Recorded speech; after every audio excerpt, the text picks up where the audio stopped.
Hi hello welcome back home book by Shri Shiva.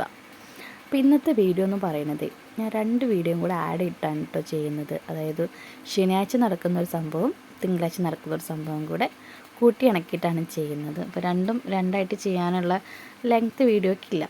അപ്പോൾ ഞാൻ രണ്ടും കൂടെ കാണിക്കാമെന്ന് കരുതി.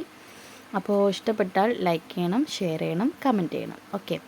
ഇപ്പോൾ ഞങ്ങൾ ഈ നടന്നു പോകുന്നത് ഒരു അഖണ്ഡനാമത്തിനാണ് കേട്ടോ. അപ്പോൾ നല്ല വെയിലുമാണ്. ബസ് ഇറങ്ങിയിട്ട് കുറച്ചധികം നടക്കാനുണ്ട്. കാരണം ഏട്ടൻ സ്വാമി വന്നില്ല. മൂപ്പർക്ക് അന്ന് പോസ്റ്റിൻ്റെ കൂടെ പോകാനുണ്ടായിരുന്നു. അപ്പോൾ ഞങ്ങൾ 3 പേരും കൂടെ ശിവയ്ക്ക് അവിടെ അഖണ്ഡം ചവിട്ടാനും ഉണ്ട്. അപ്പോൾ അതിന് പോകാമെന്നും കരുതി ഞങ്ങളിതേ കുഞ്ഞിനെ മാറി മാറി എടുത്ത് നടക്കുകയാണ് കേട്ടോ. ഒരാൾക്ക് ഒറ്റയ്ക്ക് അത്ര ദൂരം എടുത്ത് നടക്കാൻ പറ്റില്ല. ആദ്യം ശിവ എടുത്തു, പിന്നെ അമ്മ എടുത്തു, പിന്നെ ഞാനെടുത്തു.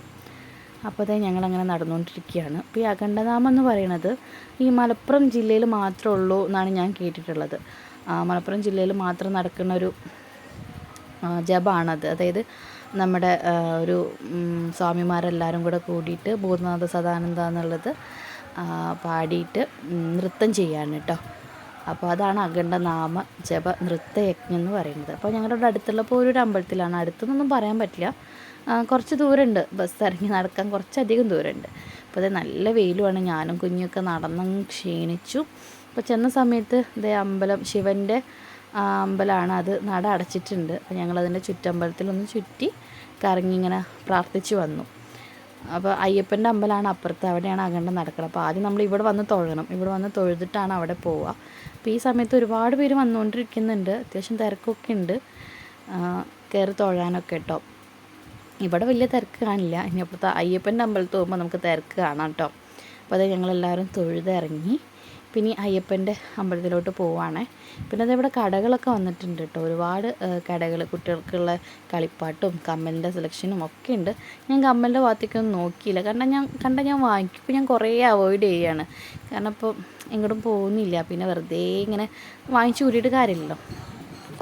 അപ്പോൾ ഇതാണ് കേട്ടോ അഖണ്ഡനാമം എന്ന് പറയുന്നത്.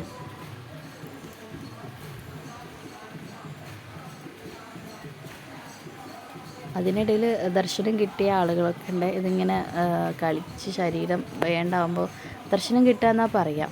അപ്പോൾ ഞങ്ങൾ ചെന്നപ്പോൾ ഒരു സെക്ഷൻ അവസാനിച്ച് അടുത്ത് തുടങ്ങാൻ പോകണം. അപ്പോൾ ശിവ അതിൽ കയറിയിട്ടോ. അതായത് ഒരു ജപം ഒരു അരമണിക്കൂറൊക്കെ ഉണ്ടാവും. അപ്പോൾ അത് കഴിഞ്ഞ് അത് അടുത്തതിൽ ശിവ കയറിയിട്ടുണ്ട്. അതിൻ്റെ ഇടയ്ക്ക് കുഞ്ഞിന് ആളും ബഹളമൊക്കെ ആയ ആമിക്ക് ഭയങ്കര കരച്ചിലാണ്. അപ്പോൾ ഞാൻ ആദ്യം കുറച്ച് നേരം അമ്മ എടുത്തു അവിടെ. ഞാൻ ശിവനെ അവിടെ ആക്കിയിട്ട് കുറച്ച് നേരം അത് കണ്ടിരുന്നു കേട്ടോ. അപ്പോൾ ഞാൻ തിരിച്ചു വന്നു, കുഞ്ഞിനെ വാങ്ങി അമ്മയുടെ കയ്യിൽ നിന്ന്. അപ്പോൾ അതേ അവൾ ഉറങ്ങി. അവൾ ഏകദേശം നന്നായിട്ട് ഉറങ്ങിയിട്ടുണ്ട്. അപ്പോൾ ഞാൻ പിന്നെ ഒരു ഭാഗത്ത് സൈഡായി. പിന്നെ അമ്മ പോയി കാണാൻ പോയി കേട്ടോ. നല്ല ചൂടുമാണ്, നല്ല വെയിലുണ്ട്. പിന്നെ ഞാൻ പറഞ്ഞു അമ്മയുടെ അടുത്ത് ഇനി എന്തായാലും പോയി ഫുഡ് കഴിച്ചോളൂ, രണ്ടാൾക്കും ഒരുമിച്ച് എന്തായാലും പോകാൻ പറ്റില്ല, കുഞ്ഞതിനെ സമ്മതിക്കില്ല. അപ്പോൾ അമ്മ ശിവ ഇറങ്ങുന്നതിന് മുമ്പ് അമ്മ പോയി ഫുഡ് കഴിച്ചു വന്നു. അമ്മ കഴിച്ചു വന്നതിന് ശേഷം ഞാനും പോയി കേട്ടോ. ഈ അമ്പലത്തിലെ ഊണ് കഴിക്കുക എന്ന് പറയുന്നത് ഒരു പ്രത്യേക രസമല്ലേ. കുറേ വിഭവമൊന്നുമില്ല, പക്ഷേ നല്ല ടേസ്റ്റി ആയിരിക്കും. മോരുകറി, ഒരു കായ ചെറുപയർ ഉപ്പേരി, നെല്ലിക്ക അച്ചാർ, പിന്നെ മത്തനൊരു ഓലനും ഉണ്ടായിരുന്നു.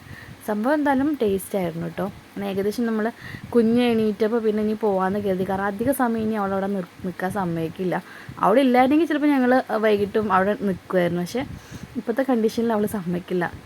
അപ്പോൾ ഞങ്ങൾ തിരിച്ചു പോകാനുള്ള ഏർപ്പാടായി കേട്ടോ. അപ്പോൾ തിരിച്ച് നമുക്കെന്താ വെച്ചാൽ നമ്മളെ നാട്ടിലാവുകൊണ്ട് ബസ് അങ്ങനെ ഇല്ല. ഇനി ഞങ്ങൾക്ക് ബസ്സുള്ളത് ഉച്ചയ്ക്ക് 3:40 കഴിഞ്ഞ് അങ്ങോട്ട് പിന്നെ 4 മണിക്കേ ബസ്സുള്ളൂ. അപ്പോൾ ഞങ്ങൾ പിന്നെ ബസ്സിന് വെയിറ്റ് ചെയ്തില്ല. അപ്പോൾ പോകുമ്പോൾ ഏതെങ്കിലും ഒരു ഓട്ടോ കിട്ടുമല്ലോ എന്ന് കരുതിയിട്ടാണ് ഞങ്ങളങ്ങനെ നടക്കാൻ തുടങ്ങിയത്. പിന്നെ ഒരു ഓട്ടോ വന്നു, ഞങ്ങളതിൽ കയറിപ്പോയി. വീട്ടിലെത്തി. ഇതിന് അറിയുന്ന ഓട്ടോയാണ് കേട്ടോ. നമ്മൾ തൊടുവപ്പലത്തിന് ഞങ്ങളവിടെ നാട്ടിലുള്ള മുജീബിക്കാട് ഓട്ടോയാണ്. അപ്പോൾ ഞങ്ങൾ അവിടെ എത്തി. ഇനി നിങ്ങൾ കാണാൻ പോകുന്നത് നമ്മുടെ മലയ്ക്ക് പോകുന്ന വിശേഷങ്ങളാണ് കേട്ടോ. അപ്പോൾ ഏട്ടനും പിന്നെ ബോസും മക്കളും അങ്ങനെ എല്ലാവരും കൂടെ കൂടിയിട്ട് 8 പേര്, ടോട്ടൽ 8 പേര്. 4 വലിയ ആളും 4 കുട്ടികളും കൂടെയാണ് കേട്ടോ ശബരിമലയ്ക്ക് പോകുന്നത്. അപ്പോൾ ഇവിടെ തന്നെ അടുത്തുള്ള അമ്പലത്തിലാണ് കെട്ടുനിറ. അതായത് ഏട്ടൻ്റെ ബോസിൻ്റെ അവരൊക്കെ അമ്പലമാണ് പുളിയട്ടിക്കാവ് എന്ന് പറയും. വീരഭദ്രസ്വാമിയാണ് വലിയ പ്രതിഷ്ഠ. പിന്നെ ഭദ്രകാളിയും ഉണ്ട് കേട്ടോ. അപ്പോൾ കെട്ടുനിറ അവിടെ നടക്കുന്നുണ്ട്. ഏട്ടനവിടെ വണ്ടി അലങ്കരിക്കുകയാണ്. അത് കുറച്ച് വർക്കുകളൊക്കെ വേണമല്ലോ, ശബരിമലയ്ക്ക് പോകുന്ന വണ്ടിയല്ലേ. അപ്പോൾ അതവിടെ ചെയ്യുന്നുണ്ട്. അപ്പോൾ ഞാനും ഇവിടെ വന്നു നിന്നു. കാരണം ആദ്യം ശിവാനി കുഞ്ഞിനെ അകത്തേക്ക് കൊണ്ടുപോയി. അപ്പോൾ അതായത് അമ്പലത്തിനുള്ളിലേക്ക് കൊണ്ടുപോയി ആൾ കരയാൻ തുടങ്ങി. ഈ ആളും ബഹളമായ ആൾക്ക് പറ്റില്ല. പിന്നെ ഞാൻ അവളുടെ അടുത്തിട്ട് ഇവിടെ ഈ അലങ്കോലപ്പണികൾ ചെയ്യുന്നത് കാണാൻ വന്നു കേട്ടോ. ഞങ്ങളും അവിടെ ഇവിടെ എത്ര ഡിസൈൻ മതി അവിടെ എത്ര ഡിസൈൻ മതി എന്നിങ്ങനെ ഞാനും ഏട്ടൻ്റെ അനിയൻ അതായത് കുമാറും കൂടെ അഭിപ്രായം പറയുന്നുണ്ട്. ഏട്ടൻ അതൊക്കെ ചെയ്ത് ഒറ്റയ്ക്ക് തന്നെയാണ് ചെയ്തത് കേട്ടോ. അപ്പോൾ അത് ഏകദേശം ചെയ്ത് കഴിഞ്ഞു. അങ്ങനെ 8 പേരേ ഉള്ളൂ കെട്ട് നിറയ്ക്കാൻ. അപ്പോൾ ഫാസ്റ്റായിട്ട് ചെയ്ത് കഴിയുന്നുണ്ട്. അപ്പോൾ വലിയ തിരക്ക് ഫസ്റ്റ് ടൈം ഇവിടുന്ന് പോകുമ്പോൾ ഒരുപാട് സ്വാമിമാരുണ്ടായിരുന്നു കേട്ടോ. ഇതുവരെ ഇവർ 8 പേര് മാത്രമേ ഉള്ളൂ. അതുകൊണ്ട് പെട്ടെന്ന് കെട്ട് നിറയ്ക്കുന്നുണ്ട്. ഞാൻ കുഞ്ഞകത്ത് കയറാൻ സമ്മതിക്കാത്തതുകൊണ്ടാണ് ഞാൻ അവളും പുറത്ത് നിൽക്കുന്നത്. അവൾ ഭയങ്കര കരച്ചിലുമായിരുന്നു കേട്ടോ അതിൻ്റെ ഇടയ്ക്ക്. പിന്നെ അതെ അവളൊന്ന് അവിടെ കെട്ട് നിറക്കുന്ന സമയത്ത് ആൾ വാശി പിടിച്ചപ്പോൾ ഞാനൊന്ന് ഉറക്കാൻ കൊണ്ടുപോയി. അതിൻ്റെ ഇടയ്ക്ക് ഒരുപാട് ഭാഗങ്ങൾ മിസ്സാണ്. ഞാൻ അവളുടെ അടുത്താണ് വീഡിയോ എടുക്കണേ. മറ്റേത് ശിവേൻ്റെ അടുത്ത് കൊടുത്താൽ മതി. പിന്നെ ശിവ സ്വാമിയുണ്ട് നമുക്കൊന്നും ചെയ്യാൻ പറ്റില്ലല്ലോ.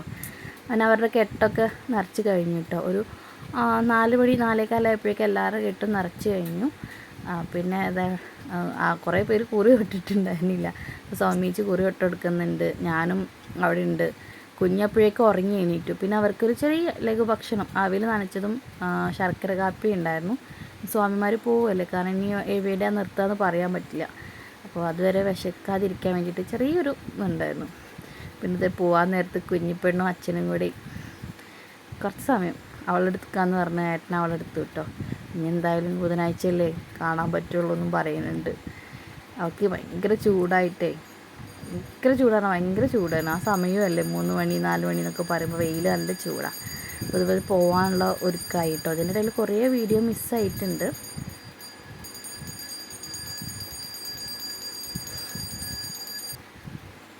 അപ്പോൾ ഒരു പോവാണ്. ഇനി എന്തായാലും ബുധനാഴ്ച വരുള്ളൂ. നാളെ അവിടെ കയറണം. ശബരിമലയിൽ ഒരു 11 മണി 12 മണിയാണ് ബുക്കിംഗ് സമയം. കയറി കഴിഞ്ഞ് കഴിഞ്ഞാൽ തിരിച്ച് ബുധനാഴ്ച എത്തും, പുലർച്ചെ എത്തും. എന്തായാലും നല്ല രീതിയിൽ പോയി അയ്യപ്പനെ കണ്ട് മടങ്ങാനാവട്ടെ. ദർശനം നല്ല രീതിയിൽ നടക്കട്ടെ, തിരക്കൊന്നുമില്ലാതെ ആവട്ടെ എന്നുള്ളൊരു പ്രാർത്ഥന മാത്രമേ ഉള്ളൂ. കുഞ്ഞുങ്ങളെയും കൊണ്ട് പോകുമ്പോൾ ഒരു അച്ഛൻ്റെ കൂടെയാണ് പോകണമെന്നെങ്കിൽ ചെറിയൊരു ഭയമാണ്, നമ്മളില്ലല്ലോ എന്നുള്ള ഓർത്തിട്ട്. അപ്പോൾ തിരക്കൊന്നുമില്ലാതെ നന്നായിട്ട് അയ്യപ്പനെ കാണാൻ സാധിക്കട്ടെ എന്നുള്ളൊരു പ്രാർത്ഥന മാത്രമേ ഉള്ളൂ. എല്ലാ കുഞ്ഞുങ്ങളും അതെ തിരക്കിൽ പെടാതിരിക്കട്ടെ. ഇപ്പോൾ കഴിഞ്ഞ ദിവസമൊക്കെ തിരക്കുണ്ടായിരുന്നെന്ന് കേട്ടിരുന്നു. തിരക്കുണ്ടാവാതിരിക്കട്ടെ, അത് മാത്രമേ നമുക്ക് പ്രാർത്ഥിക്കാൻ പറ്റുള്ളൂ. കൂടെ പോകാൻ പറ്റില്ലല്ലോ എന്തായാലും. അപ്പോൾ അവരങ്ങനെ ശരണം വിളിച്ച് വണ്ടിയുടെ അടുത്തെത്തി. ഇരുമുടിക്കെട്ടെല്ലാം ബാക്കിലൊക്കെ വെച്ചു കേട്ടോ.